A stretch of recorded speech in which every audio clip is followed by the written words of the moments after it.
And I was terrified to do that. Strategic Coach has this idea of a minimum check. Basically, if you're not careful, you optimize your whole business around your current status quo customer, right? So you say, we do projects for customers at $25,000 on average, or our customers typically pay $100,000 a year, or whatever kind of business you have a normal customer. And if you're not careful, your customer service, your sales, your networking, your marketing, everything sort of automatically melds itself to that kind of a customer, and you won't grow.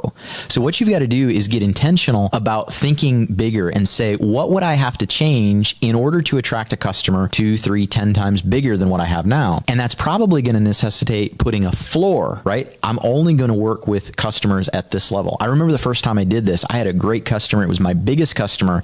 They had a big economic downturn in their industry, and they said, we're going to have to cut back our spending to this. I think they were spending $120,000 and they wanted to go to $60,000 if I remember right. And I said, I understand, sympathetic to that. Unfortunately, I've got a floor and I only work with people that spend at least $100,000 a year. Now, I can refer you to somebody that can do it. In fact, somebody on my team might be able to help you. But in order for me to stay personally engaged with you and your team, I've got to have at least $100,000 a year. And I was terrified to do that. But you know what? The COO and the CEO had a conversation, and they came back 5 minutes later and they said, okay, we'll spend $100,000 with you. And I was like, that's magic. In one conversation, I went from what would have been 60 grand to 100 grand. I made $40,000 just by enforcing a minimum check. It was such a confidence builder and such a cash builder. If you found this helpful, like and follow for more, or visit growwithtim.com.